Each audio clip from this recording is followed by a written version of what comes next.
प्रेमचंद जी ने एक बात कही है कि मैं एक मजदूर हूँ और जिस दिन मैं कुछ लिखता नहीं हूँ उस दिन मुझे रोटी खाने का अधिकार नहीं है।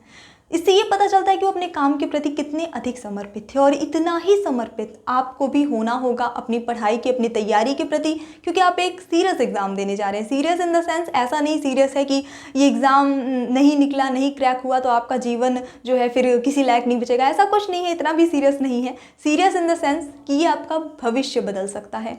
अगर आपने अच्छे से तैयारी कर ली, कुछ दिन की पढ़ाई कर ली, तो हो सकता है कि आपका भविष्य जो है वो सुरक्षित हो जाए।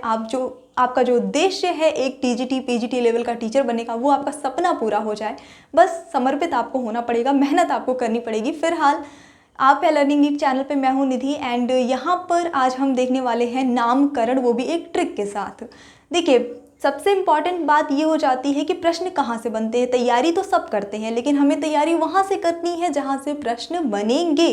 तो मैं आपको बता दूं कि मैं आपको पढ़ाने के पहले प्रीवियस ईयर के सारे पेपर देख चुकी हूँ, एनालाइज कर चुकी हूँ कौन सी चीज़ें कितनी रिपीट हुई हैं। इसीलिए मैं आपको पढ़ाते हुए बताती रहती हूँ कि ये चीज़ आई थी, ये चीज़ यहाँ पे आई थी, एटसेट्रा एटसेट्रा। तो यहाँ पे नामकरण से काफ़ी ज़्यादा प्रश्न बने हैं। अब नामकरण में जो पूछता है वो सिर्फ और सिर्फ दो काल का नामकरण पूछता है। बेसिकली दो के हुए ही हैं, एक तो आपका आदिकाल है और दूसरा जो आपका पूछता है वो रीतिकाल का नामकरण। चार नामकरण एक्चुअली पूछता है उसमें। तो वो चीज़ें हम देखेंगे, ठीक है। तो यहाँ पे सबसे पहली बात आज हम बात करते हैं आदिकाल के। जो प्रश्न बने हैं वो पहले हम देखते हैं। तो जो प्रश्न बने हैं प्रीवियस ईयर्स में, वो आपके तीन तरह से बने हैं। यानी कि कहीं पर पूछा है आदिकाल को इनमें से XYZ किसी भी चीज़ की संज्ञा किसने दी, कहीं पे पूछा है प्रारंभिक काल को इसकी संज्ञा किसने दी, और कहीं पे पूछा है आरंभिक काल को इसकी संज्ञा किसने दी। मतलब कि तीनों में से कुछ भी लिखा आ सकता है। ज़रूरी नहीं है कि आदिकाल ही लिखा आए, ज़रूरी नहीं है, ठीक है। तो ये प्रश्न में ये तीन चीज़ें मुझे मिली, ये तीन तरह से प्रश्न पूछा गया है। बाकी फिर उसके बाद प्रश्न दो तरह से बनते हैं। एक तो कि ये काल का नाम दे देगा, मान लीजिए बोल देगा कि आदिकाल को बीजोपन काल की संज्ञा किसने दी है। ऑलरेडी पूछा जा चुका है ये प्रश्न महावीर प्रसाद द्विवेदी जी ने। तो एक तो इस तरह से बनता है, और एक जो बनता है कि मान लीजिए पूछ लेगा कि प्रारंभिक काल को वीर गाथा काल नाम किसने दिया है ना। तो प्रश्न इस तरह से दो तरह से बेसिकली नामकरण पे बनते हैं। अब मेरा पर्सनली ये मानना है, देखिए, कि इतना ज़्यादा नहीं है और इसको याद किया जा सकता है। दो तीन आप कल की क्लास में आपको याद हो गया, और बाकी जो बचे हैं वो याद करना नॉर्मली बहुत ही आसान है। पर होता क्या है कि कई लोगों को क्या होता है, एग्ज़ाम के टाइम पे कन्फ्यूज़न हो जाती है, भूल जाता है, थोड़ा सा दिमाग ध्यान से उतर सकता है। तो उसके लिए आप एक ट्रिक का सहारा ले सकते हैं। तो यहाँ पे एक छोटी सी राइमिंग मैंने बनाई है, कहीं से भी कॉपीड नहीं है। थोड़ी आपको हंसी आएगी, थोड़ा अजीब सा लग सकता है, क्योंकि जनरली इस तरह की ट्रिक्स जो हैं वो बड़ी अजीब ही लगती हैं मुझे भी। तो ये एक छोटी सी राइमिंग बनाई है। राइमिंग जैसे ट्विंकल ट्विंकल लिटिल स्टार, मतलब छोटी छोटी कविताएं होती हैं जिसमें तुकबंदी होती है वो। इसमें कुछ मैंने इंग्लिश अल्फ़ाबेट का यूज़ कर लिया है, माफ़ी चाहूँगी हिंदी में इंग्लिश का यूज़ किया है, लेकिन ये इससे क्या है, ये राइमिंग बहुत छोटी हो गई है। नहीं तो ये बहुत लंबी लंबी लाइंस हो सकती थी। अब क्या है, चीज़ें जितनी छोटी रहेंगी उतना ज़्यादा बेस्ट रहेगा, और जितनी छोटी रहेंगी आपको याद भी उतना रहेगा, है ना। तो चलिए देख लेते हैं इसको। पहले तो आपको 2-3 बार अच्छे से पढ़ के याद कर लेना है, कठिन नहीं है, याद करते हैं। थोड़ा यहाँ फ्लैश आ रहा होगा, ओके। CGAM क्या लिखा है, CGAM PGVGR, CGAM PGVGR, इधर हो जाती हूँ मैं, CGAM PGVGR। राम संधि के आधे हजार, राम संधि के आधे हजार। धीर भ्रंश हुआ कपि अंधकार, धीर भ्रंश हुआ कपि अंधकार, चाहे BMVV चाहे SSR। तो ये बहुत ज़्यादा कठिन नहीं है, थोड़ा अजीब लग सकता है आपको, मैं समझ सकती हूँ, लेकिन आपको इसको याद कर लेना है। ट्रिक्स ऐसे ही होती हैं, थोड़ी अटपटी लगती हैं सुनने में, पर एक बार याद हो जाती हैं तो कभी आप से गलती नहीं होगी इस चीज़ों में। अब इसको थोड़ा सा समझ लेते हैं तभी तो काम बनेगा, है ना। बिना समझे ट्रिक्स काम नहीं करेंगी। तो चलिए देख लेते हैं। CG पहला जो आपका यहाँ पे टर्म आ रहा है, शब्द आ रहा है, इंग्लिश लिखा है इसलिए मैं शब्द नहीं कह रही हूँ इसे, CG। तो अब बताइए, आप C से आप कौन सा काल लिख सकते हैं, जितने भी काल विभाजन हुए हैं। जाहिर सी बात है, CH ऐसे करके आप चारण काल लिख सकते हैं कि नहीं, चारण काल। तो यहाँ पे C से हो गया चारण काल, और G से कौन हो गया, G से बहुत लोग हैं, पर फिलहाल अभी आपको याद तो थोड़ा रखना पड़ेगा, ग्रियर्सन। अब देखिएगा, चारण काल की संज्ञा मतलब जो है आदिकाल को ग्रियर्सन ने दी है, लेकिन राम कुमार वर्मा ने भी दी है। ये मैंने यहाँ इंक्लूड ज़रूर नहीं किया, ठीक है, लेकिन ये एक्सेप्शनल में आपको मैंने बताया है, क्योंकि ये प्रश्न जो आया है तो उसका आंसर ग्रियर्सन है, जैसा कि प्रीवियस ईयर में था। लेकिन राम कुमार वर्मा ने भी नाम दिया है चारण काल। तो अब इसको आपको याद रखना है, जब कभी भी प्रश्न आएगा तो ऑप्शन में आपके दोनों नाम कभी भी नहीं दिए रहेंगे। याद रखिएगा, कभी नहीं दिए रहेंगे, या तो ग्रियर्सन ही देगा या तो राम कुमार देगा। अगर दोनों नाम आ गए तो प्रश्न विवादित हो जाएगा, क्योंकि दोनों सही है ना, तो दोनों नहीं आएगा, परेशान मत होइए, पर याद रखना है आपको। तो ये हो गया आपका चारण काल, ग्रियर्सन। फिर है एयम। ए से कौन सा काल हो सकता है? कई सारे हैं, अंधकार है, अपभ्रंश है, लेकिन अ से आप लिखेंगे तो आप लिख सकते हैं आरंभिक काल। ठीक है, अभी आपको थोड़ा तो याद करना पड़ेगा। आरंभिक काल एम से मिश्र बंधु, एम से मिश्र बंधु, तो आरंभिक मिश्र बंधु, चारण ग्रियर्सन आरंभिक मिश्र बंधु, CGAM तो हो गए। फिर है पीजी।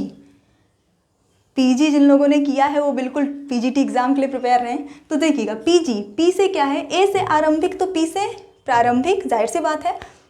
वैसे दिन का आरंभ भी AM से होता है, तो हम याद रख सकते हैं। मैं पर्सनली ऐसे ही याद रखती हूँ एग्जाम में चीज़ों को, है ना, अपने मन से कॉन्सेप्ट्स बना के, स्टोरीज बना के, और बहुत वर्क करता है, कभी धोखा नहीं हुआ इससे। तो देखिएगा, पीजी प्रारंभिक नाम दिया है गणपति चंद्र गुप्त जी ने। अब यहाँ पे आप देखिए, जितने नामकरण नाम विभाजन वाले इतिहासकारों के नाम लिखे हैं, जी से किसका नाम है? सिर्फ और सिर्फ गणपति चंद्र गुप्त का है, तो कन्फ्यूज़न होने की कोई यहाँ पे संभावना है ही नहीं। इसके बाद आपका आता है VGR। VGR, तो VG मतलब हो गया वीर गाथा, वी से वीर, ग से जी से गाथा, ठीक है, वीर गाथा। और आर, कल भी हमने हालांकि ये चीज़ देख ली थी तो याद हो गया होगा। आर से है आपके रामचंद्र शुक्ल जी, बहुत प्रसिद्ध है, ये वैसे भी याद होगा, इसके लिए आपको ट्रिक की जरूरत नहीं है। वीरगाथा काल नाम जो है रामचंद्र शुक्ल जी ने दिया है। अभी आते हैं राम संधि के। राम संधि के, तो संधि काल, ये प्रश्न पूछता है कि संधि काल नाम किसने दिया है?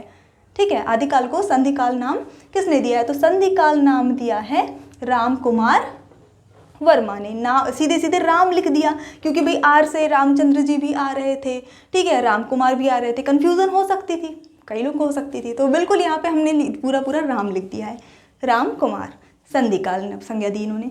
इसके बाद हम देखते हैं आदि हजार। आदि हजार मतलब आदिकाल। आदिकाल की संज्ञा किसने दी है? हजारी प्रसाद द्विवेदी जी ने। ये भी बहुत इंपॉर्टेंट है, आदिकाल वाला पूछा जाता है, एक आदिकाल पूछा जाता है, एक आपका ये बीजोपन बहुत पूछा जाता है, ठीक है, ये भी इंपॉर्टेंट है। तो देख लीजिएगा, आदिकाल नाम दिया किसने? हजार, मतलब हजारी प्रसाद द्विवेदी जी ने। हजार से और किसका नाम है? उन्हीं का है। फिर आते हैं धीर भ्रंश हुआ। धीर भ्रंश हुआ, भ्रंश का मतलब हो जाता है आपका अपभ्रंश। अप मैंने हटा दिया है उसको थोड़ा सा तुकबंदी बनाने के लिए, तो भ्रंश से हो जाता है अपभ्रंश। धीर से हो जाते हैं धीरेन्द्र वर्मा। तो हो गया, आपको पूरा नाम नहीं भी याद है तो परेशान नहीं होना है, ऑप्शन में आएगा ही आएगा, आपको दिख ही जाएगा कि धीर है मतलब धीरेन्द्र, ठीक है। और किसके नाम पे धीरेन्द्र है? मुझे नहीं लगता है ऑप्शन ऐसा बना के भी आ सकता है कि धीरेन्द्र फिर अपने से एक धीरज, फिर ऐसा कुछ नहीं होगा, इन्हीं में से किसी न किसी का नाम चार ऑप्शंस में रहेगा। तो अभी देख लेते हैं, धीर भ्रंश हुआ, अपभ्रंश काल नाम दिया है धीरेन्द्र जी ने। फिर है कपि अंध, ये मिट गया, कपि अंधकार। कपि अंधकार, तो अंधकार नहीं अंधकाल संज्ञा किसने दी है ये पूछेगा। किसने दी है? कपिल कुल श्रेष्ठ जी ने। अब यहाँ पे मैंने र सिर्फ ऐड किया है, ये र र तुकबंदी थोड़ी बैठाने के लिए, आपको पढ़ने में मज़ा आना चाहिए, मज़ा नहीं आएगा तो फिर बोरिंग लगने लगेंगी चीज़ें, है ना। कपि अंधकार यानी कि अंधकाल नाम दिया है कपिल जी ने। चाहे BMVV, चाहे BMVV, चाहे SSR। तो अब देख लीजिए, BM से क्या हो गया? B से बीजोपन। यहाँ पे जितने नाम हैं आप देखिए, क्या कहीं पे B से कोई नाम शुरू हो सकता है? बीजोपन काल के अलावा नहीं हो सकता है, तो कन्फ्यूज़न की कोई संभावना है ही नहीं। तो यहाँ पे हो गया बीजोपन काल जो है वो B, और M से किसका नाम है? देखिए यहाँ पे एक मिश्र बंधु हैं और दूसरे हैं महावीर प्रसाद द्विवेदी जी। तो बीजोपन काल नाम जो दिया है वो किसने दिया है? महावीर प्रसाद द्विवेदी जी ने। और ये इम्पॉर्टेंट है, मैंने पहले इसको यहाँ पे IMP लगा दिया है, वीवी बचा आपका वीवी, डबल वी से हो जाता है वीरकाल। वीरकाल, यहाँ पे वीजी था, वीर गाथा काल था, है ना, यहाँ पे सिर्फ वी है, मतलब वीरकाल। इसको नाम दिया है किसने? विश्वनाथ प्रसाद मिश्र ने।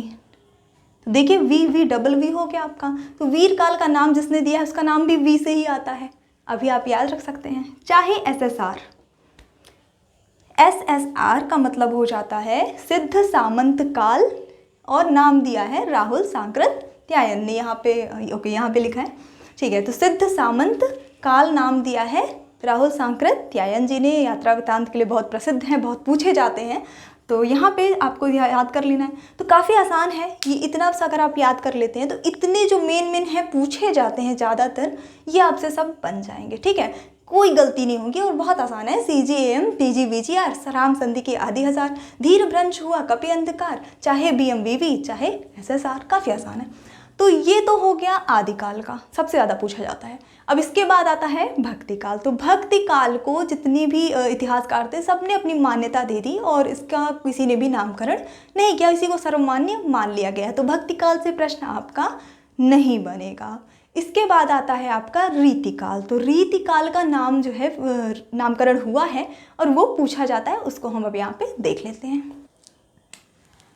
तो रीतिकाल जिसका समय क्या था, समय अवधि भी आपने कल पढ़ी है। तो रीतिकाल की समय अवधि जो थी आपकी 1700 से 1900 का जो समय चला था, उस समय पे जो समय का नामकरण किया गया है रीतिकाल का, तो वो बेसिकली ये 4 मिलता है। और इस 4 में से जो पूछा गया है अभी तक, एक अलंकृत काल पूछा गया है एक एग्जाम में, और श्रृंगार काल ये जो है पूछा गया है। कला काल जो है अभी शायद मेरी नज़र में नहीं पड़ा है, ठीक है। और रीतिकाल तो प्रसिद्ध है, रीतिकाल हम लोगों ने कल ही देख लिया था, शुक्ल जी ने ही नाम दिया है। तो ये 4 ही हैं और मुझे नहीं लगता कि 4 याद करने के लिए आपको ट्रिक की ज़रूरत पड़ेगी। 4 लाइन है। रीतिकाल हम सबको पता है, रामचंद्र शुक्ल जी ने दिया है, इसको याद कर लेना है वैसे भी।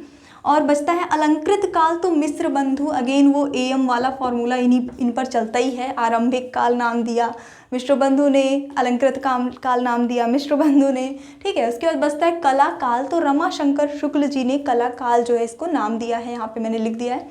श्रृंगार काल की बात करते हैं, ये पूछा जा चुका है। श्रृंगार काल और ये अलंकृत काल, ये 2 जो हैं आपके पूछे जा चुके हैं। तो श्रृंगार काल पंडित विश्वनाथ प्रसाद मिश्र ने नाम दिया है। तो 4 नाम हैं, याद कर लीजिए। थोड़ी मेहनत करिए और मेहनत करेंगे तभी उसका फल भी मीठा मिलेगा, है ना।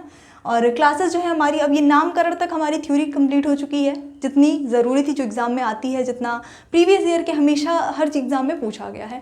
कल आपको अब इसका एक प्रैक्टिस सेट मिलेगा, जो कि इस तरह से बोर्ड पे नहीं होगा, ऑब्वियसली प्रैक्टिस सेट जैसे मैं देती हूँ वैसा रहेगा, और उसको अटैम्प्ट करिएगा। उसकी PDF भी आपको क्लास के दूसरे दिन प्रोवाइड करा दी जाएगी टेलीग्राम चैनल पे। अगर आपने ज्वाइन नहीं किया तो लिंक डिस्क्रिप्शन बॉक्स में है, आप वहाँ से ज्वाइन कर सकते हैं। आज की क्लास को यहीं पे बाइंड अप करते हैं, और कल प्रैक्टिस सेशन के बाद परसों हम अपना टॉपिक, क्योंकि अभी जो है हिंदी साहित्य का इतिहास तो अभी तो हमने सिर्फ परिचय देखा है, अब तो वो शुरू होगा, ठीक है। तो परसों से हम इसके आगे के टॉपिक को देखते हैं। अगर आप चैनल पे न्यू है तो please this is my request, subscribe कर लीजिएगा। Bye bye.